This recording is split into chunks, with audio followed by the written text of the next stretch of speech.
Isang mapagpalang araw sa lahat ng listener nyo at sumusubaybay sa channel na ito. Ang kwentong ito ay pinamagatang Sundo. Naniniwala ba kayo na lahat tayo ay mayroong sundo? Oo, bali-balita nga na halos lahat ng matanong mong tao na namatayan ay sinasabing sinundo ang taong namatay ng isang kaluluwa. Kadalasan, ang pinakikitaan nito yung mga tao na nag-aagaw buhay na, yung malalapit na kamag-anak o kaibigan na pumanaw na. Ako dati, hindi ako naniniwala. Pero nung ma-experience ko mismo, nung nag-aagaw buhay ang daddy ko, doon naniwala ako. Balikan natin ang pangyayari. Nung nasa ospital ang daddy ko, nag-aagaw buhay siya. Nag 50-50 siya.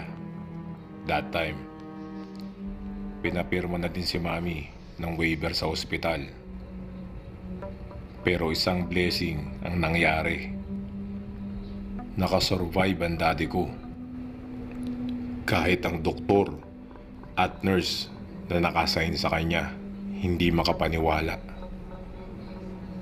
Nung nasa recovery room na si daddy, ang kwento niya, nung nasa kwarto daw siya ng emergency room, nakita niya si lolo nakatayo sa pinto ng emergency room.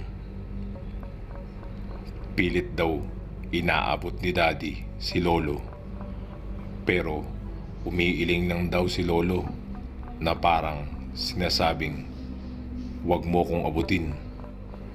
Marami nga ang nagsasabi na kapag mayroon ka ng sundo at inabot mo ang kamay mo sa espiritong yun, ay siguradong sasama na. Sa makatuwid, mamamatay na ang taong sinundo. Paulit-ulit na nangyayari yon sa daddy ko. Minsan ilang oras ang lumipas, minsan gabi. Pero sabi nga ni daddy, hindi niya pa oras. Nang mga oras na yon na kinukwento ni daddy na nakita niya si lolo at umiiling ito, hindi namin sinabi sa kanya na nag-aagaw buhay din si lolo ng mga oras na yon. Siya kasi ang panganay sa pamilya. Sa makatuwid, namatay si lolo nang dumaan ang kaluluwa niya sa kwarto ng daddy ko. Kung inabot ng daddy ko ang kamay niya kay lolo, malamang dalawa silang nawala sa buhay namin.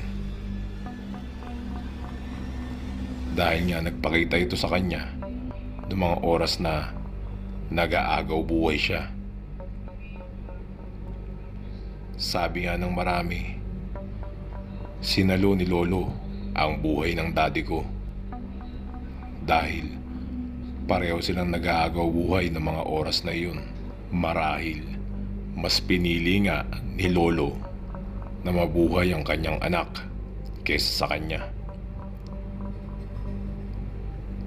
Mahal na mahal niya ang panganay niyang anak na si daddy. Nag-iisa na rin naman kasi si lolo sa buhay. Sa edad na 80, wala na rin naman kasi si lola. Namatay ito sa edad na 60. Kaya sa tingin ko, kontento na siya sa buhay niya. Compare naman kay daddy na may iwan niya kami. Sa tulad ko na edad na 15. At sa bunso naming kapatid na edad na 7. Marami pang pwedeng magawa si daddy. Kaya siguro second life niya na rin to.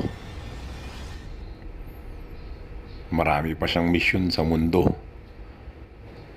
Nang mga unang linggo nang makalabas nga si daddy sa ospital, may mga panaginip na pumapasok nga sa panaginip si lolo. Nakakausap niya ito na hindi pangaraw oras para mawala siya sa mundo. May mga gabi na bigla na lang nagigising to, sumisigaw, may kinakausap, at pawis na pawis. Sabi niya nga, marami raw panaginip na pumapasok sa kanya at kasama niya si lolo. Ang mga ganong bagay, hindi ko mapaliwanag.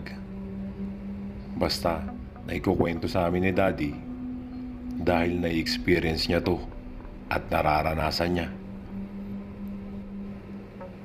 Ilang buwan din ang lumipas nang ganun ang na-experience ni daddy.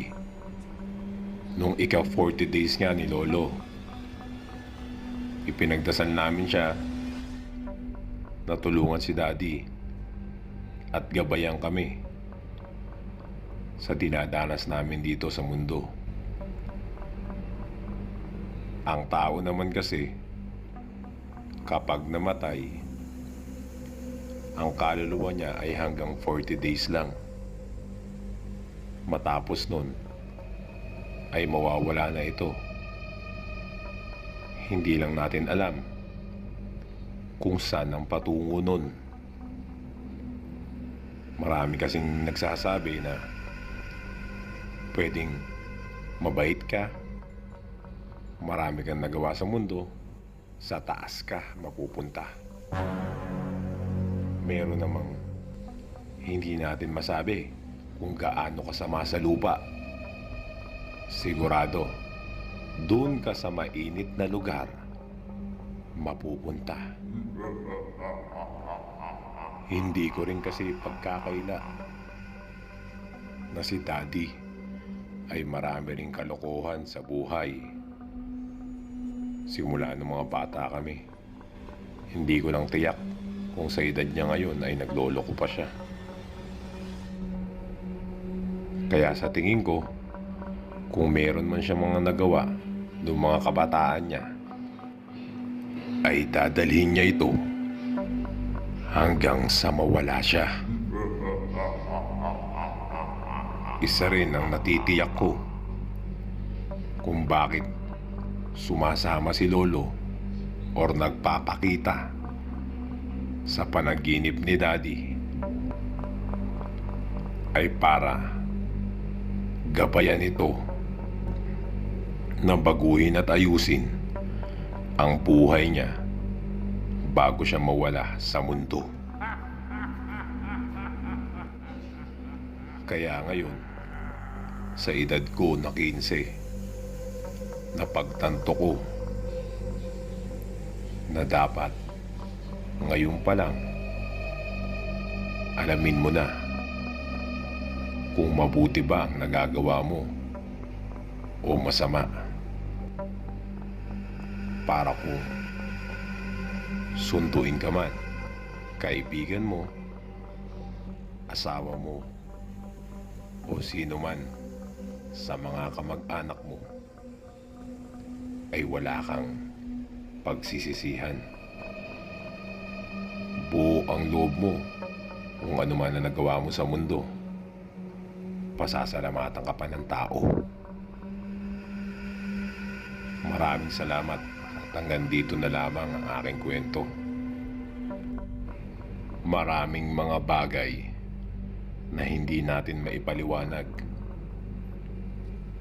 hindi natin maiintindihan hanggat hindi natin nararamdaman o nararanasan. Malimit, kaakibat na to ng buhay nating mga tao. More power sa channel nyo.